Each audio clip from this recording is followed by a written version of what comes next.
जी, इस मॉड्यूल में हम कंप्यूटर सिक्योरिटी बेसिक्स के under cloud based security groups को डिस्कस करेंगे। ये क्या चीज़ है? क्लाउड बेस्ड या cloud IT resources are segmented for easy management and provisioning to separate users and groups. Cloud के मल्टीपल, जैसे कि हमें पता है कि बहुत सारे आईटी रिसोर्सेज हैं, उनकी बहुत ज़्यादा वॉल्यूम अवेलेबल है और बहुत ज़्यादा यूजर्स को ये एलोकेट किए जाते हैं। सेपरेट जो है, हर यूज़र के लिए सेपरेट आईटी रिसोर्सेज जो हैं वो एलोकेट किए जाते हैं उसको। तो इस तरह से हम कह सकते हैं कि एक अगर एक ऑर्गेनाइजेशन के यूजर हैं तो उनको जितने भी आईटी रिसोर्सेज प्रोवाइड किए गए हैं उनका एक ग्रुप बन सकता है। यानी ये जो एक सेगमेंटेशन जो है पॉसिबल हो सकती है रिसोर्सेज में, ताकि उनको आसानी से मैनेज किया जा सके। The segmentation process creates cloud based security groups with separate security policies. और इसमें से हर एक जो यानी ग्रुप है, यानी रिसोर्सेज का ग्रुप है, ये सेगमेंटेशन प्रोसेस एक जो यूजर ग्रुप है उसको दूसरे यूजर ग्रुप से जो है डिफरेंट करता है। और हर एक जो ग्रुप है इसको हम कहेंगे कि ये क्लाउड बेस्ड सिक्योरिटी ग्रुप है, क्योंकि इसकी अलग से सिक्योरिटी पॉलिसीज हैं, इसकी एक अलग से सिक्योरिटी मैकेनिज्म है। हर ऑर्गेनाइजेशन की चॉइस के मुताबिक या प्रोवाइडर की पॉलिसीज के मुताबिक जो सिक्योरिटी जो फीचर्स या पॉलिसीज इंप्लीमेंट की जा सकती हैं हर ग्रुप के लिए सेपरेट हो सकती हैं। These are logical groups which act as network parameter.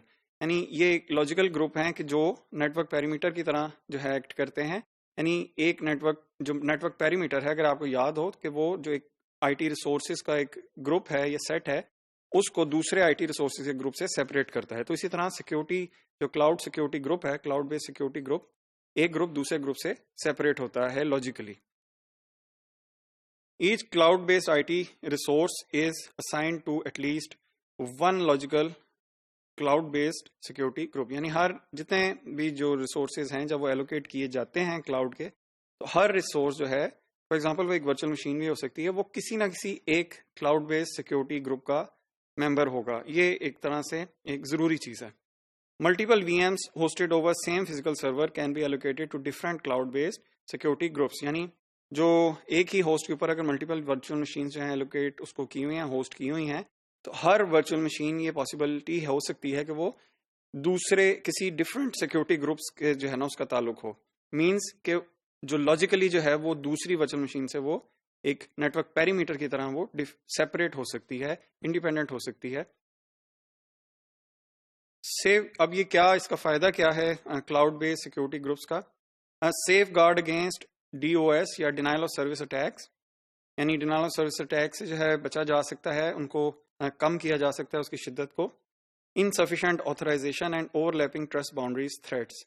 यानी जो इनसफिशिएंट ऑथराइजेशन है प्लस जो ट्रस्ट बाउंड्री एक्सटेंशन है, यानी जिसे जो यूजर है वो अपना डेटा जो है क्लाउड पे रखता है, तो इस तरह से ट्रस्ट अपना जो बाउंड्री है वो एक्सटेंड करता है। इनके जितने भी इश्यूज हैं उनको से सेफगार्ड किया जा सकता है अगर हम क्लाउड बेस्ड सिक्योरिटी ग्रुप्स जो हैं वो इम्प्लीमेंट करें। Closely related to logical network parameter mechanism, जैसे कि मैं पहले जिक्र कर चुका हूं। अब अगली चीज आती है इसमें, हार्डन्ड वर्चुअल सर्वर इमेजेस। हमने जैसे पिछले इस टॉपिक में डिस्कस किया है क्लाउड बेस्ड सिक्योरिटी ग्रुप में कि हर वर्चुअल मशीन फॉर एग्जांपल एक डिफरेंट सिक्योरिटी ग्रुप का हिस्सा हो सकती है। तो अब अगर जो वर्चुअल मशीन है वो अगर उसका इमेज जो है, यानी जिस टेम्पलेट से हमने वर्चुअल मशीन क्रिएट की है, अगर उसको हम इस तरह का उस पर प्रोसेस करें कि by removing unnecessary software components from the VM templates, तो हम कहेंगे कि हम hardened virtual server images create कर रहे हैं। यानी अनवांटेड जितने भी कंपोनेंट हैं सॉफ्टवेयर के हम उसको निकाल दें, हमारे पास सिर्फ वो चीज़ बाकी बचे कि जो हमें पता है। अगर हम फॉर एग्जांपल क्लाउड प्रोवाइडर हैं, तो एज अ क्लाउड प्रोवाइडर हम ये सोच सकते हैं कि सिर्फ इमेज में, वर्चुअल मशीन के इमेज में, यानी जो जिससे कि वो इंस्टॉल होगा या जिस टेम्पलेट से वो वर्चुअल मशीन का जो है वो हम कॉपी करेंगे, उसमें कम से कम जो है फ्लॉज होने चाहिए, सिक्योरिटी के फ्लॉज कम से कम होने चाहिए। और इसके लिए क्या है कि हम उसको हार्डन करें, उसको हम सख्त करें, यानी हम उसमें से जो अनवांटेड मटेरियल कंपोनेंट्स हैं उनको जल्द से जल्द और ज़्यादा से ज़्यादा जो है उसको बाहर निकाल दें। It also include closing unnecessary ports, removing root access and guest login and disabling unnecessary services. जो भी एक्स्ट्रा पोर्ट्स हैं, अननेसेसरी सर्विसेज हैं, सबको निकाल देना चाहिए, ताकि इसका क्या फ़ायदा हो, makes the template more secure than non-hardened server image templates। और इस तरह से जब जो इमेज है उसमें सिर्फ काम की चीजें रह जाएंगी, बेकार चीजें या एक्स्ट्रा चीजें या जिन ये हर एक क्लाउड प्रोवाइडर के या जो सिक्योरिटी पॉलिसी मेकर है ये उनके डिसीजन के मुताबिक कंपोनेंट्स, सॉफ्टवेयर कंपोनेंट्स निकाल दिए जाएं अगर वर्चुअल मशीन के इमेज से, तो ज़्यादा बेहतर है सिक्योरिटी के लिए। और ऐसे इमेज को हम हार्डन्ड वर्चुअल सर्वर इमेज कहेंगे।